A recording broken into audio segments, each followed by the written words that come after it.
pessoal, este é o Momento Papo de Mãe. Nosso assunto hoje é alimentação.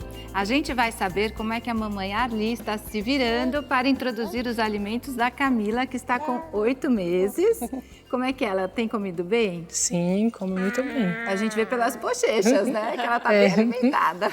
Quem vai dar algumas dicas para a Arli e para outras mamães que estão passando por essa mesma fase é o Dr. Miguel Curto, que é nutrólogo.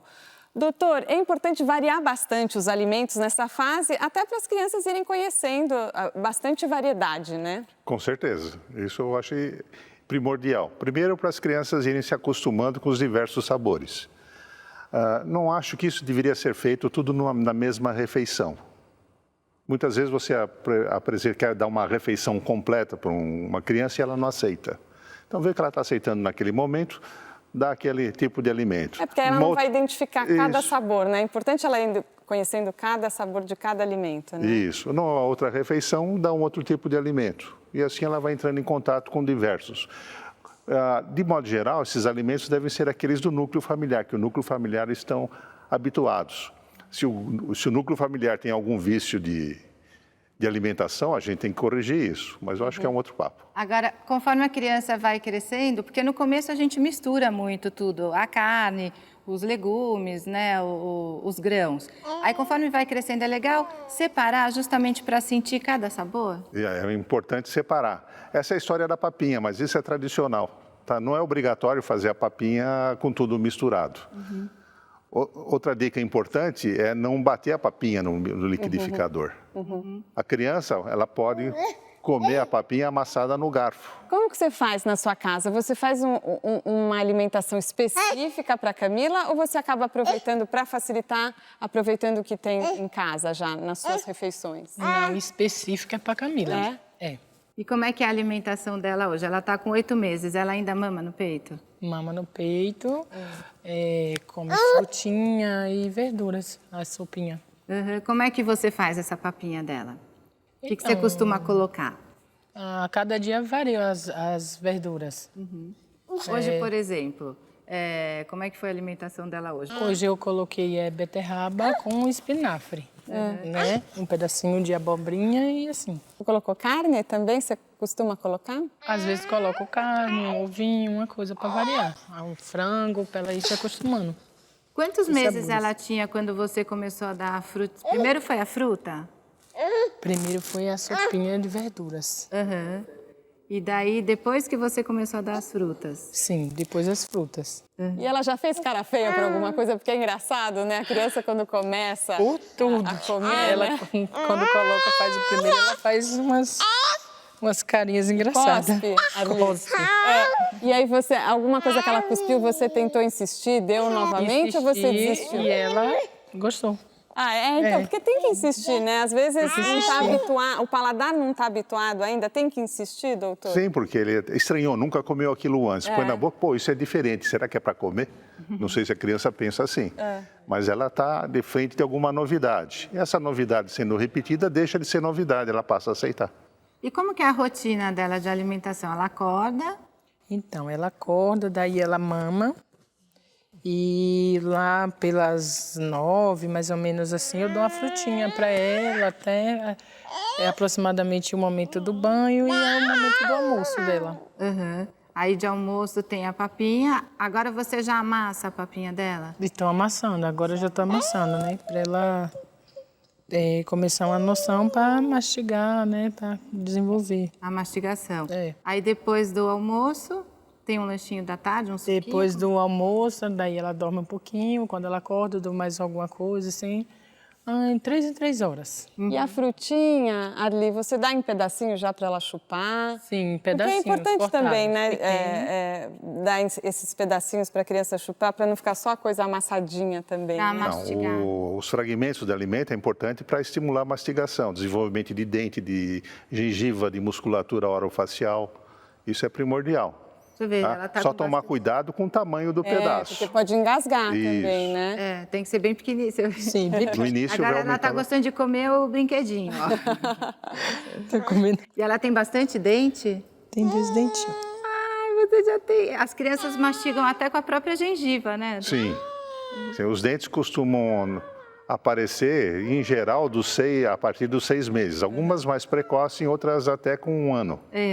Tá? Eu, pessoalmente, acho que quanto mais tarde erupcionar o dente, melhor, mais bem formados serão os dentes e mais fortes eles serão. Mas mesmo a criança sem dente, ela pode mastigar. Pode mastigar. Ela mastiga com a gengiva. Por isso que eu disse, começa com ele amassadinho com o garfo. Não é pelo fato de mastigar, é pelo fato dela perceber que tem pequenos fragmentos na boca. E ela toma suquinho também? Sim, toma suquinho. Cada dia eu vario também as frutas para dar o suquinho para ela. E água? Você oferece bastante água? Bastante, ela toma bastante água. Tem que oferecer. Tem que oferecer água. Há uma moda recente de não dar água para nenê, mas precisa dar água, ainda mais num país quente como o nosso. Então tem que oferecer água o quanto a criança aceitar. Com relação a suco, posso fazer uma observação? Com relação a suco, eu acho mais importante dar a fruta do que suco. Então você vai dar laranja, você pode fazer ela chupar laranja. 8 meses, ela já põe a laranja na boca, você ajuda espremendo um pouquinho. Você vai dar bananinha amassada. Vai dar maçã, raspa ela grosseiramente para ficar com um pedacinho de maçã. Agora, se for dar o suco, doutora, é importante fazer o suco e dar na hora? Dá na hora, porque senão ele perde as propriedades nutricionais. O nosso problema com o suco é o seguinte, nós moramos em São Paulo, longe do cinturão verde. Quando as frutas, mesmo as verduras, chegam na nossa mesa, elas já chegam depauperadas pelo transporte, pela colheita, por ficar no Ceasa, ir até o mercado, do mercado vai para a tua casa, para a geladeira. Quando você vai comer, ela consumiu as propriedades nutricionais dela para não apodrecer. Então você já come uma laranja com muito pouca vitamina C. Se você faz o suco e não toma na hora, essa vitamina C vai ser consumida também para não oxidar o suco. Então quando se faz suco é para tomar na hora. Suco de fruta sem açúcar. Olha, a nossa conversa continua já. Fique com a gente aqui no Momento Papo de Mãe.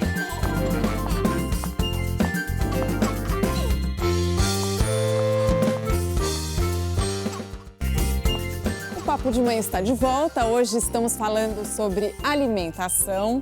Doutor, na idade da Camila, por exemplo, é importante a gente ressaltar que não precisa dar açúcar, né? Não tem necessidade. A criança não precisa de açúcar, né? Até você acaba criando um mau hábito, né? Uma criança tão pequena comer doce. Exatamente. O açúcar é uma guloseima, é gostoso, a gente vicia muito fácil. Então, a alimentação da criança deve ser o mais natural possível, com poucos aditivos, sem açúcar, muito pouco sal. Tá? Evitar alimentos de farinha refinada, de preferência cereais integrais. E ela acaba ingerindo o açúcar da própria fruta. Da própria fruta. Então não existe a necessidade. A orientação, inclusive, hoje é que até os 2 anos não se dê açúcar para a criança, né? Ali estava me contando, por exemplo, que não põe sal na papinha dela, Sim, não é isso? Não coloco sal. Ela sente o sabor natural. Natural. Às vezes você põe algum outro tempero? Então, só coloquei salsinha, essas coisinhas assim. O excesso de sal também não é bom para a criança? Não, criança precisa botar cálcio no organismo para fazer os ossos, para crescer uma pessoa saudável, principalmente a mulher, para evitar na velhice a osteopenia, a osteoporose. Então, o estoque de cálcio que ela faz na infância. E se come muito sódio, muito sal, o sódio, quando é excretado, o excesso, leva o cálcio junto.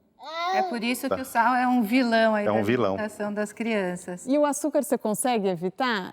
Porque é engraçado, né? Antigamente a gente via muitos pais dando para bebê bolacha para ficar chupando a bolacha, né? Você consegue evitar o açúcar também, Sim, consigo. E ela não tenta roubar? De repente você está comendo alguma coisa, ela não tenta roubar? Sim, ela tenta roubar. Aí você não deixa? Não deixo. Agora, por exemplo, um sorvete, alguma coisa, você acha que de vez em quando tudo bem ou você vai tentar não dar nada de açúcar até os Vou 2 tentar não dar nada para ela. Enquanto puder, não... É melhor não dar. Enquanto a decisão for sua, né? Eu não...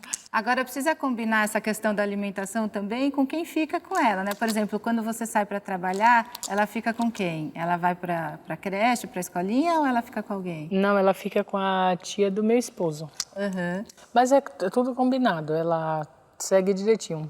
Que bom, né? Padrão, Tem que confiar, né? Eu já ouvi falar umas avós que falam que dão escondido alguma coisa. Outro ponto importante também, a Camila é pequena, mas é fundamental os pais darem o exemplo também, né? Você não quer que os seus filhos exagerem no açúcar, não quer que exagerem no sal, mas se a família também não tiver essa preocupação, é difícil passar os filhos, né, doutor? Exatamente, é o que ela falou, ela tem vontade de comer o que a mãe está comendo. Então o exemplo tem que partir de casa. A história de vó, de gente dando palpite, isso é muito comum e é difícil evitar.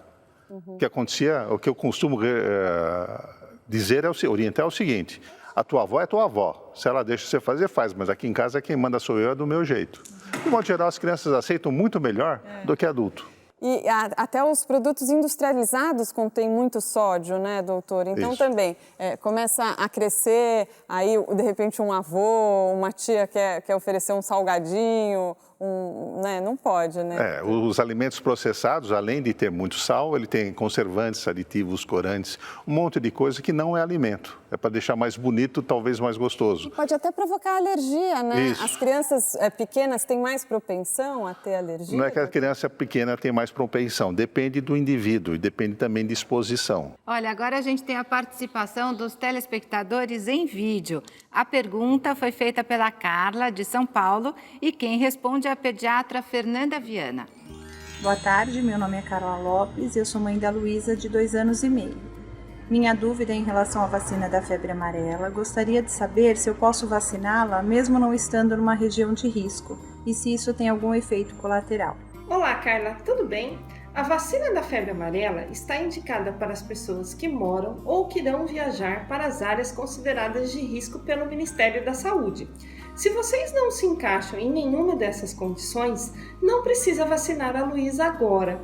A vacina de febre amarela não é desprovida de efeitos colaterais. Ela pode causar reações no local da aplicação, febre e mal-estar. Eu quero agradecer a doutora Fernanda por tirar aí a dúvida da Carla e saber até, Darli, você chegou a dar a vacina da febre amarela nela? Então, estamos preocupados em relação, né? Mas ainda não Ainda deu, né? não demos ainda. Tem que ver como é que vai ser esse avanço da doença e ficar muito atento às orientações todas, né? E você também pode participar. Envie sua pergunta para momento@papodemãe.com.br. Doutor Miguel Curto, muito obrigada pela presença aqui no Momento Papo de Mãe. Eu que agradeço a oportunidade, muito feliz em estar com vocês. Eu quero mostrar aqui o livro do doutor, Medicina Ortomolecular, Fundamentos e Prática. Parabéns, doutor, está muito bonito o livro. Foi feito com amor. Obrigada, Ali, por ter vindo. Obrigada a você, viu, Camila? Tá acabando já, tá bom? O Momento Papo de Mãe fica por aqui. Até a próxima. Até, tchau.